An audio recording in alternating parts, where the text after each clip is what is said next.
Welcome back, students. Let us derive an expression for the field of an electric dipole at a point on the equatorial plane.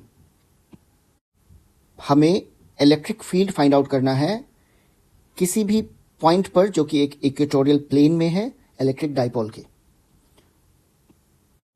Late us start with the visualization. दिखने में ये setup कैसा लगता है? तो सबसे पहले आपको एक इलेक्ट्रिक डाइपोल बनाना है जिसमें एक पॉजिटिव चार्ज होता है और एक नेगेटिव चार्ज होता है. इन दोनों के बीच का जो सेपरेशन है दैट इज 2a, और इसका जो मिड पॉइंट है उसी को हम बोलेंगे equator of this electric dipole. अब इक्वेटर से जो डिस्टेंस होगा पॉजिटिव चार्ज का that distance is a. Equator से जो नेगेटिव चार्ज का डिस्टेंस होगा दैट इज ऑल्सो a. और अगर इस इक्वेटर पे आपने अगर एक प्लेन बनाया तो ये प्लेन कैसा होगा? ये प्लेन कुछ ऐसा होगा कि इक्वेटर का जो पॉइंट है ये प्लेन जो है उसके थ्रू जा रहा हो. मतलब सपोज ये जो इक्वेटर का पॉइंट है, बीच का पॉइंट, अगर उसके थ्रू आपने एक पेपर, आप जो नोटबुक का पेपर उसके अंदर डाल दिया तो वो किस तरह से एक 3 डायमेंशनल जो फिगर बन जाएगा. नाउ इस इक्वेटोरियल प्लेन पे एक पॉइंट हम लेते हैं, उस पॉइंट का नाम रखते हैं P. ओके, और हमें फाइंड आउट करना है इसी पॉइंट P पे इलेक्ट्रिक फील्ड. अब अगर हम देखें तो इक्वेटर से इस पॉइंट P का जो डिस्टेंस है उसे अगर हमने मान लिया R, तो ये डिस्टेंस अगर हमने मान लिया R, और इक्वेटर से जो पॉजिटिव और नेगेटिव चार्ज का डिस्टेंस है वो ऑलरेडी A है, तो एक्चुअली पॉइंट P पे total electric field due to the dipole find out करने के लिए हमें इंडिविजुअली पॉजिटिव चार्ज के कारण पॉइंट P पे क्या इलेक्ट्रिक फील्ड है और नेगेटिव चार्ज के कारण पॉइंट P पे क्या इलेक्ट्रिक फील्ड है, इंडिविजुअली हमें ये इलेक्ट्रिक फील्ड फाइंड करना होगा. उसके बाद we will add these electric fields to find the total electric field at point P. So let us start. First of all we have to find the distance between the positive charge and the point P. ये distance सबसे पहले हमें find out करना होगा, और अगर हमने Pythagoras theorem apply किया तो ये डिस्टेंस होता है √r² + a². और negative charge two point P भी सेम होगा √r² + a².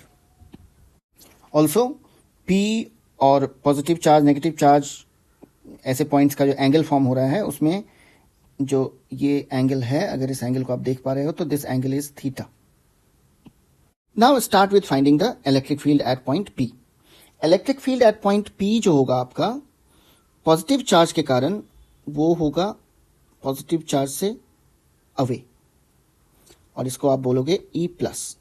ये वाला इलेक्ट्रिक फील्ड जो E+ है, और नेगेटिव चार्ज के कारण जो इलेक्ट्रिक फील्ड होगा वो होगा डायरेक्टेड नेगेटिव चार्ज की तरफ, और इसको आप बोल सकते हो E-Q. एंड इन दोनों इलेक्ट्रिक फील्ड का जो मैग्नीट्यूड होगा, अगर हमने देखा तो ये मैग्नीट्यूड होगा 1/4πε0 and Q the charge upon the distance between the charges and the distance between the charge and the point, और वो हमने फाइंड आउट किया है √r² + a² का होल स्क्वायर. और यहां हम क्या देख रहे हैं कि पॉजिटिव चार्ज और नेगेटिव चार्ज दोनों के कारण जो इलेक्ट्रिक फील्ड P पॉइंट पे होगा उसका मैग्नीट्यूड जो है वो बिल्कुल सेम है. नाउ लेट अस सी, मैग्नीट्यूड तो सेम है दोनों जो इलेक्ट्रिक फील्ड्स हैं पॉजिटिव और नेगेटिव चार्ज के कारण. नाउ लेट अस सी कि डायरेक्शन में क्या हो रहा है, वेक्टर का पार्ट क्या होता है ऐसे इलेक्ट्रिक फील्ड्स का. तो अगर आप देखो तो वेक्टर में सिंस इलेक्ट्रिक फील्ड जो दोनों आप डायरेक्शंस में देख रहे हो ये कोई ना कोई एक्स एक्सिस पे है ना वाई एक्सिस पे है, तो ऐसे इलेक्ट्रिक फील्ड का 2 कंपोनेंट्स होगा.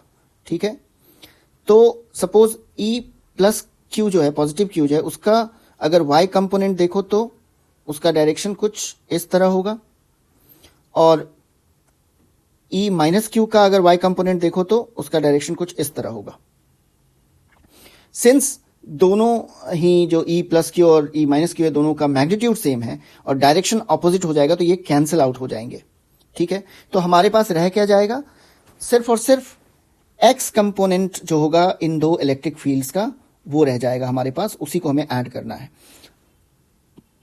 अब x कंपोनेंट्स वाले जो पार्ट हैं इसके, उसके लिए हमें ध्यान रखना है कि जो ई प्लस है और ई माइनस है, फाइनल जो होगा टोटल इलेक्ट्रिक फील्ड कुछ इस डायरेक्शन में होगा। और ये कौन सा डायरेक्शन है? ये डायरेक्शन है इलेक्ट्रिक डाइपोल के एक्सिस का डायरेक्शन। ये जो एक्सिस है उसका डायरेक्शन है, ठीक है। And we have to consider this angle theta here, जो सेम एंगल होगा यहां पे भी।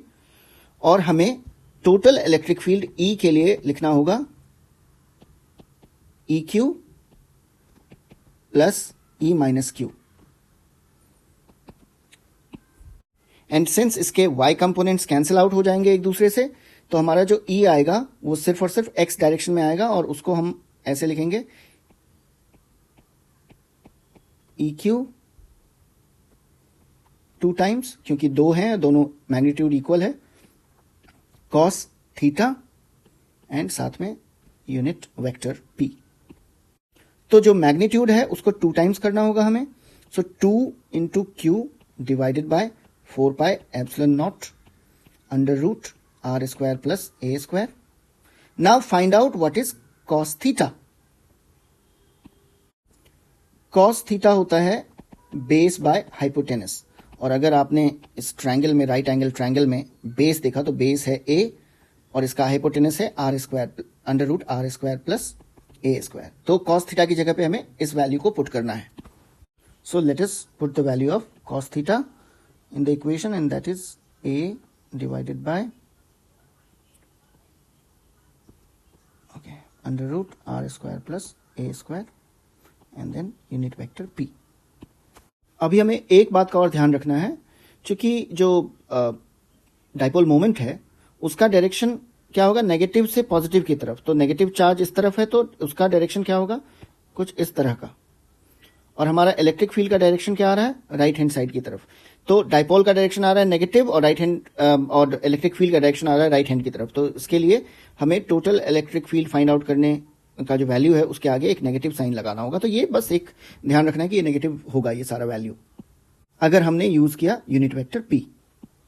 नाउ इस वैल्यू को और एलाबोरेट करके लिखते हैं, तो ये वैल्यू हो जाता है आपका -2aq और डिनोमिनेटर में 4 पाई एप्सिलॉन नॉट, और यहाँ पे R square plus A square under root R square plus A square का ये स्क्वायर है, और यहाँ पे 1 टाइम लिखा हुआ है। तो इसको हम लिख सकते हैं R square plus A square to the power 3/2, and then we can give the unit vector p, that is the direction of the dipole.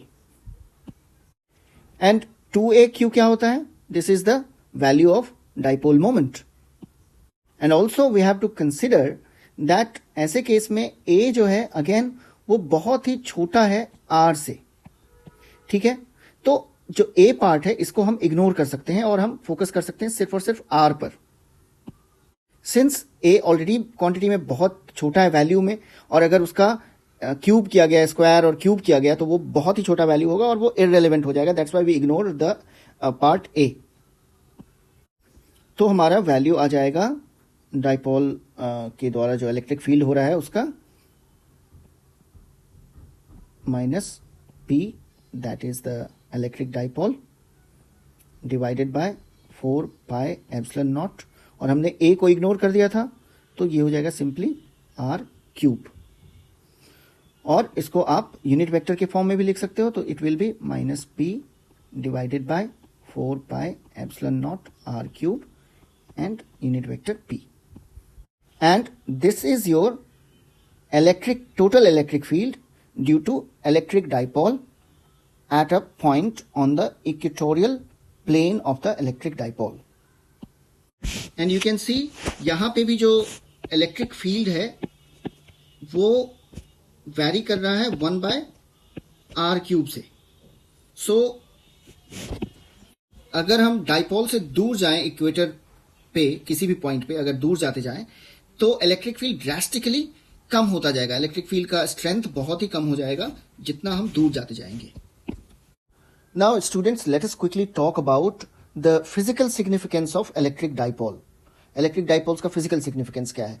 तो इसका फिजिकल सिग्निफिकेंस ये है, इसकी जरूरत या इसका इंपॉर्टेंस आप अगर समझे तो ऐसा है कुछ कि अगर आप जितने भी मॉलिक्यूल्स के बारे में पढ़ेंगे तो बहुत सारे ऐसे मॉलिक्यूल्स हैं जो कि एक डाइपोल की तरह बिहेव करते हैं। कुछ मॉलिक्यूल्स तो ऐसे हैं कि जब वो नॉर्मल कंडीशन में रहते हैं तो उनका जो डाइपोल मोमेंट है वो जीरो होता है, जैसे कि CO2 या CH4 ऐसे कुछ मॉलिक्यूल्स हैं, इसका डाइपोल मोमेंट जीरो होता है। क्यों? क्योंकि जो आपने डाइपोल मोमेंट का फॉर्मूला क्या होता है, 2AQ, Q is the charge. तो नॉर्मल सिनेरियो में क्या होता है कि चार्ज तो होता है इनमें, बट ये जो 2A का डिस्टेंस है वो जीरो हो जाता है, क्योंकि बिल्कुल चिपके होते हैं, उसके पॉजिटिव और नेगेटिव चार्जेस का जो सेंटर है दोनों एक ही जैसा होता है, तो 2A का वैल्यू हो जाता है जीरो। इस कारण से टोटल डाइपोल मोमेंट क्या हो जाता है, जीरो। लेकिन अगर ऐसे molecules electric field, external electric field में आ जाए, अगर बाहर से कोई इलेक्ट्रिक फील्ड आ रहा है और उसके कांटेक्ट में आ जाए, तो फिर ये अजीब सा एक्ट करने लगते हैं। इसका जो डिस्टेंस 2A जीरो था वो डिस्टेंस फिर बड़ा होने लगता है, मतलब इसका जो पॉजिटिव और नेगेटिव चार्ज जो बिल्कुल एक साथ चिपका हुआ था वो धीरे धीरे दूर होने लगता है in the presence of electric field, और वो फिर एक डाइपोल की तरफ बिहेव करने लगते हैं। दैट्स वाई आपको इलेक्ट्रिक डाइपोल्स के बारे में जानना इंपॉर्टेंट है, क्योंकि अगर आप ये जानोगे तो फिर आप मॉलिक्यूल्स के बिहेवियर या मॉलिक्यूल्स से जो रिएक्शंस होते हैं उसको आप अच्छे से समझ पाओगे। और कुछ मॉलिक्यूल्स ऐसे होते हैं जो कि इलेक्ट्रिक फील्ड में हो या ना हो, वो एक परमानेंट डाइपोल जो है वो बनाए रखते हैं, ठीक है। तो ऐसे मॉलिक्यूल्स जो कि एक परमानेंट डाइपोल, इलेक्ट्रिक डाइपोल बनाए रखते हैं, भले ही इलेक्ट्रिक फील्ड हो या ना हो, ऐसे मॉलिक्यूल्स को हम कहते हैं पोलर मॉलिक्यूल्स। क्या कहते हैं? Polar molecules. और इसका एग्जाम्पल है पानी, H2O, water. Water is a polar molecule, क्योंकि अगर आप वाटर मॉलिक्यूल्स को इलेक्ट्रिसिटी के कांटेक्ट में रखो या इलेक्ट्रिक फील्ड के कांटेक्ट में रखो या ना रखो, बट ये हमेशा ही एक डाइपोल की तरह बिहेव करेगा। Okay, so that is the end of this video, and in the next video we will be touching upon some of the concepts on dipole only, dipole in a uniform external field.